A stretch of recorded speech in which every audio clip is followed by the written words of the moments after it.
No Counting Sort com registros, a gente assume um cenário, ou pelo menos a possibilidade dele, em que eu tenha um vetor e que eu vou ordenar esse vetor utilizando uma chave. Por exemplo, aqui tem uma chave inteira, para facilitar o exemplo, mas poderia ser outro tipo de chave, discreta.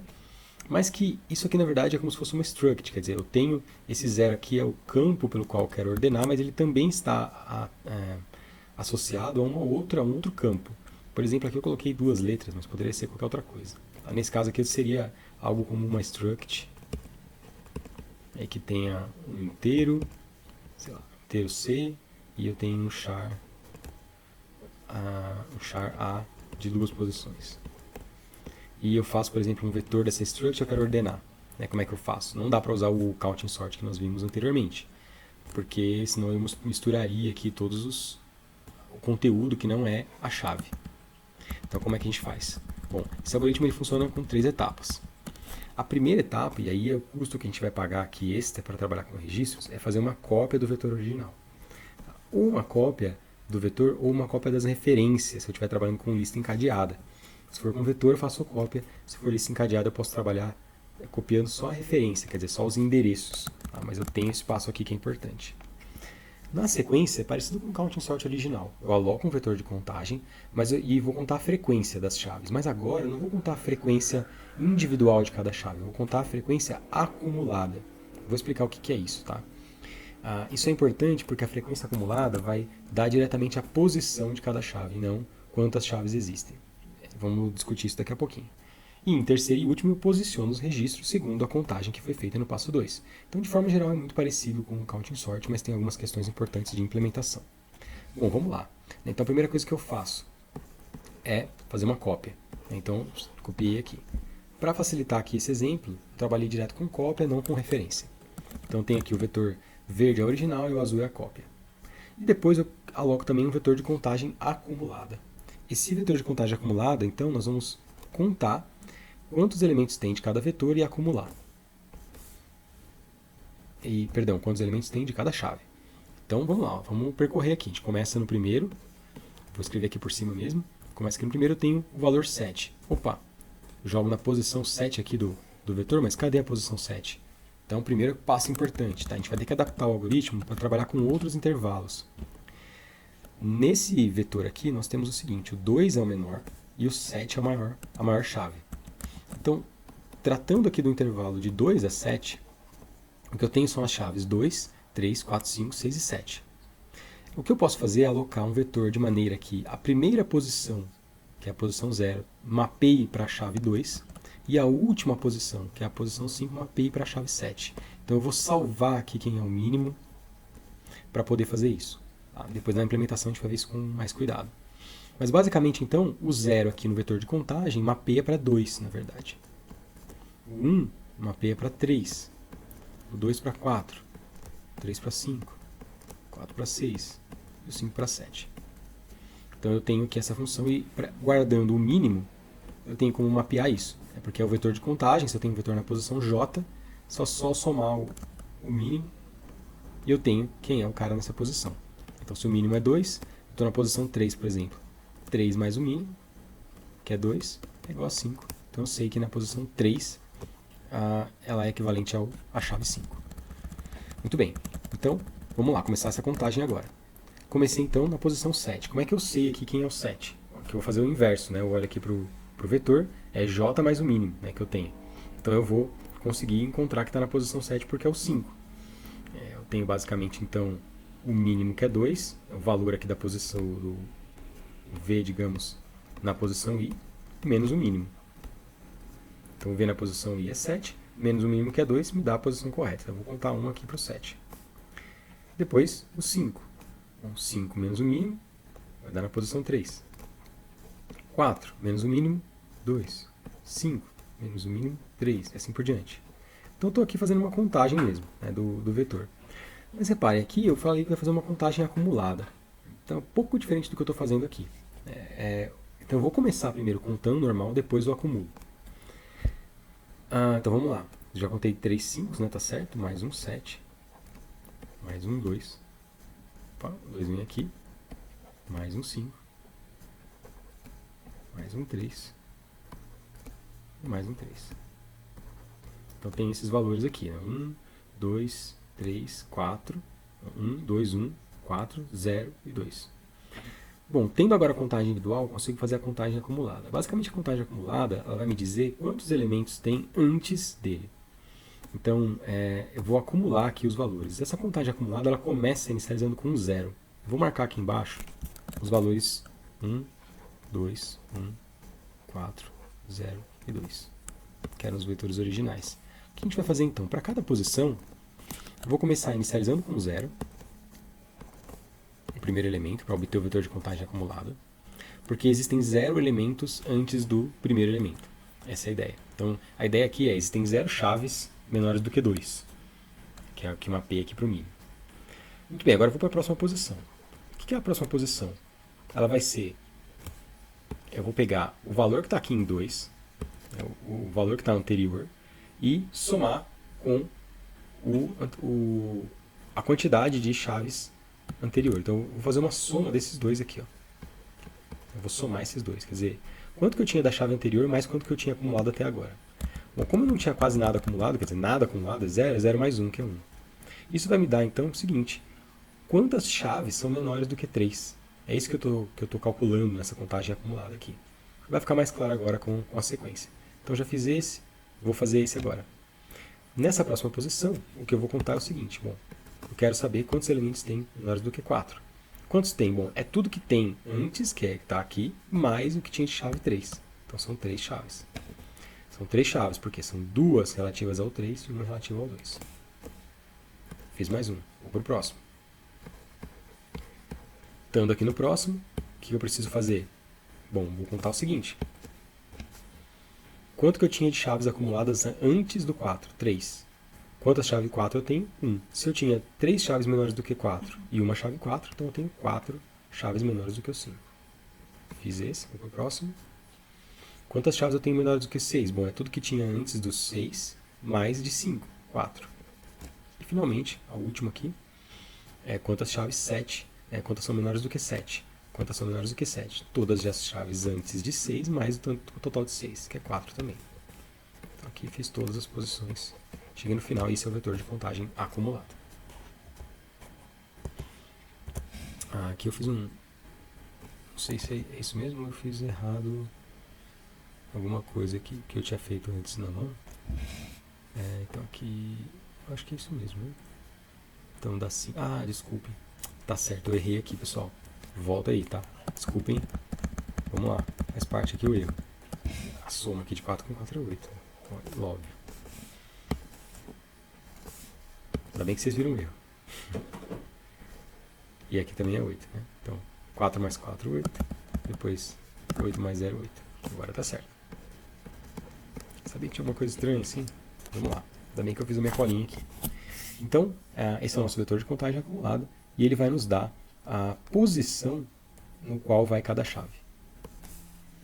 Então, como é que nós vamos ver isso? Né? Como é que a gente vai observar? Bom, reparem que se eu não tenho nenhuma chave menor do que 2, no vetor original, a chave 2 ela tem que se eu encontrar alguma chave de valor 2, ela tem que ir na posição 0. Por quê? Porque eu não tinha ninguém menor do que 2. Se eu não tenho ninguém menor do que 2, ele tem que ser o primeirão aqui, ele tem que ter 2 aqui, certo? Essa é a ideia. O que a gente vai fazer então? Percorrer o vetor, que é o vetor no qual fiz a cópia, e olhar para esse vetor. Bom, estou aqui na primeira posição do vetor, posição 0. Eu tenho o valor 7. Como é que eu sei para onde teria que ir, qual é a posição correta de uma struct, aqui nesse caso, de um registro com chave 7? Eu quero posicionar ele corretamente aqui. Aqui a gente já está na fase 3, né? Que é posicionar corretamente segundo as chaves. Bom, a gente faz isso da seguinte forma. Eu olho para o vetor, então, né? O vetor a cópia, né? A cópia na posição I. Isso vai me dar o valor 7.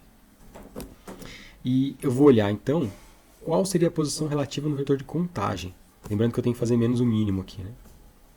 Então, 7 menos o mínimo vai dar 5. Então, no vetor de contagem, eu olho para esse cara. Quem que é? No vetor de contagem, o valor da cópia é menos o mínimo. O valor da cópia é 7, menos o mínimo 5. Então, caiu aqui, né?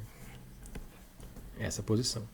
Então o que eu sei? Eu sei que se aparecesse um 7, a posição que ele teria que estar é a posição 8, porque existem 8 chaves menores do que 7. Então a posição aqui é 8, nesse caso. A posição 8, então eu vou pegar esse elemento, né, essa struct, copiar para a posição 8 aqui.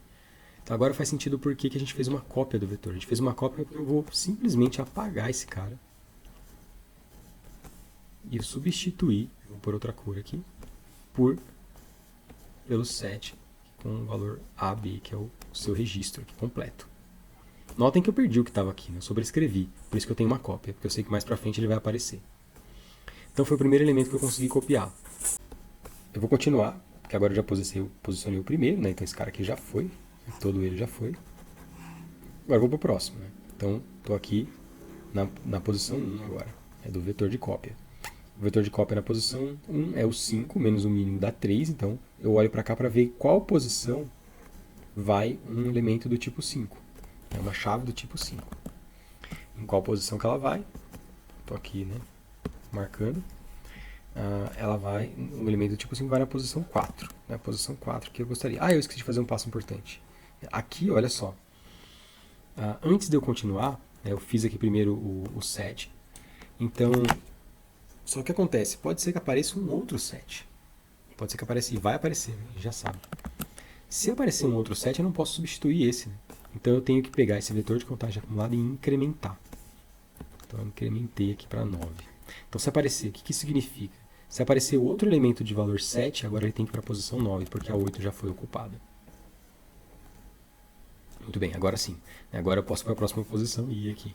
Né? Venho para o próximo, encontro aqui que tem um 5 aqui, olho no elemento referente à chave 5 e vejo, bom, a posição do próximo 5 é a posição 4. Então ele vai aqui nessa posição 4. Eu simplesmente sobrescrevo esse elemento aqui, copiando no lugar esse elemento aqui que é o 5.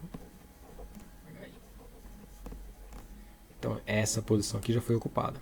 Se ela já foi ocupada, então agora, se aparecer um próximo de 5, ele não pode mais ocupar a posição 4, eu incremento aqui para 5. E vou fazendo isso na sequência. Então agora fiz aqui, já copiei esse elemento, então esse aqui já foi, vou para o próximo. Então agora estou aqui na posição 2, olhando para o elemento 4. O elemento 4, onde ele está aqui, né? Está aqui, né? No vetor de contagem. A próxima posição dele é o 3. Então eu vou encaixar ele no 3. Eu vou até já apagar aqui que eu não vou usar mais esse, tá? Para não ficar muito demorado. Então uma chave 4 vai na posição 3, que é essa aqui. Então eu vou agora aqui na posição 3. Então já usei a posição 3. Se eu já usei a posição 3, então agora o próximo 4 que aparecer tem que ir na posição 4. Agora vocês podem pensar, poxa, mas agora vai sobrescrever, né? Olha, se ele tentar encaixar no 4 aqui, ele vai aparecer o 5 aqui. Mas esse algoritmo, ele tem essa ideia mesmo, ele já sabe isso, né? Não vai aparecer outro 4 aqui.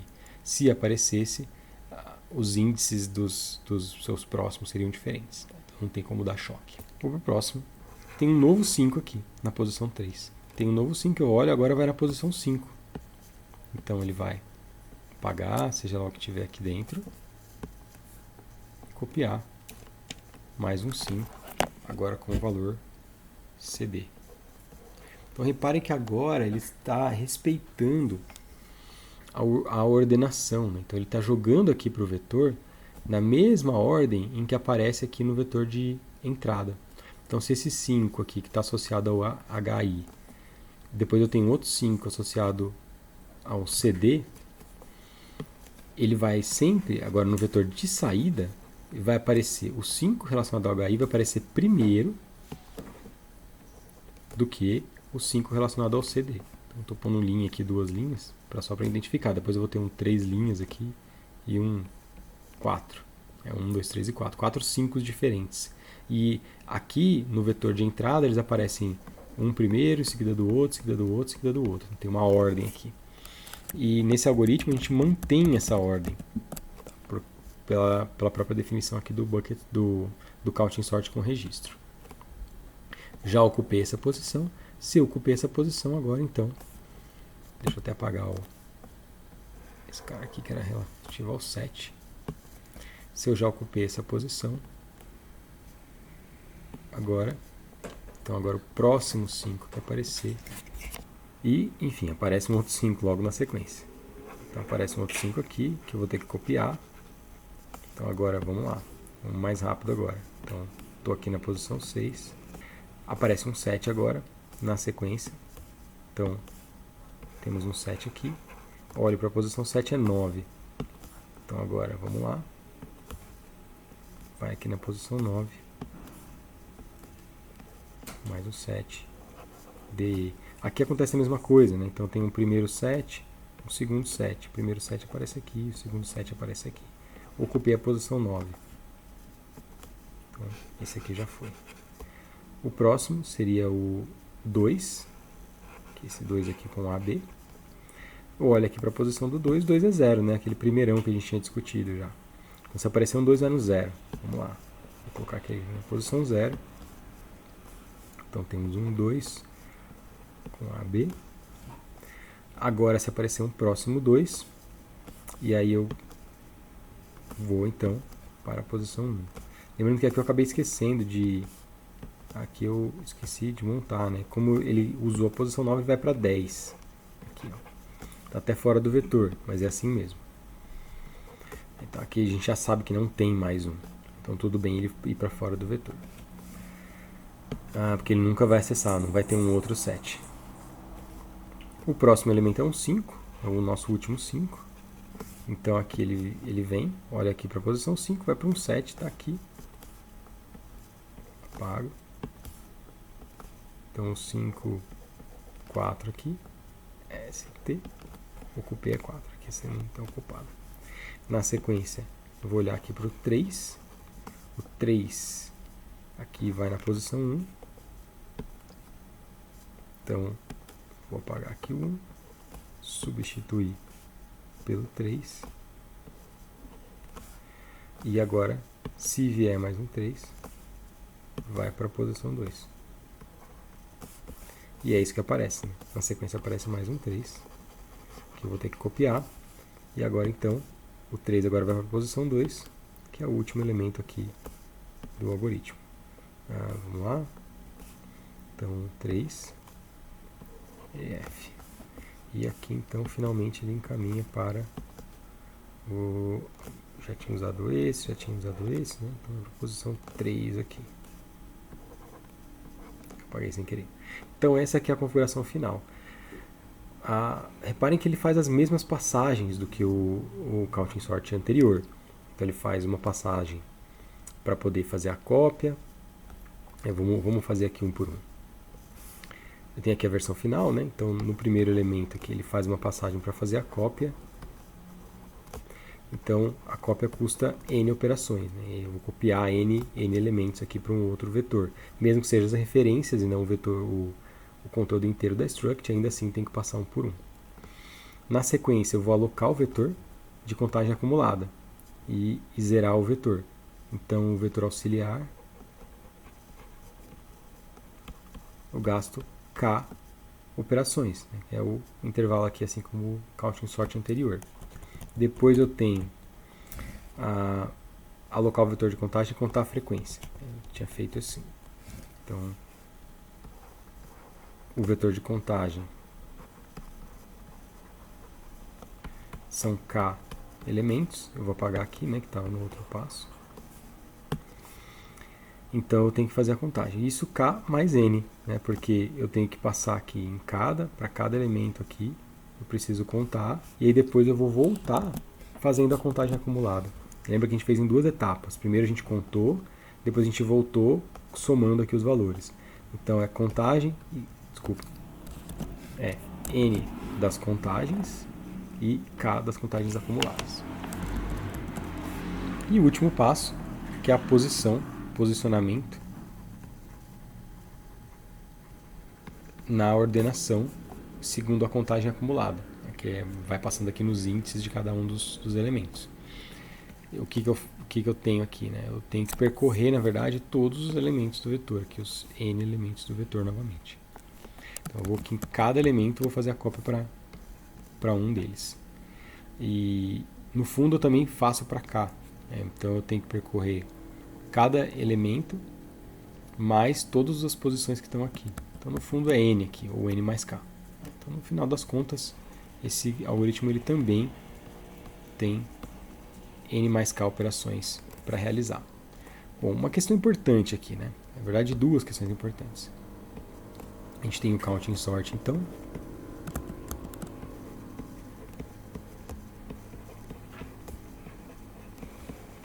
E aí, o que a gente pode ter, né? A gente tem o tempo de processamento que ele leva.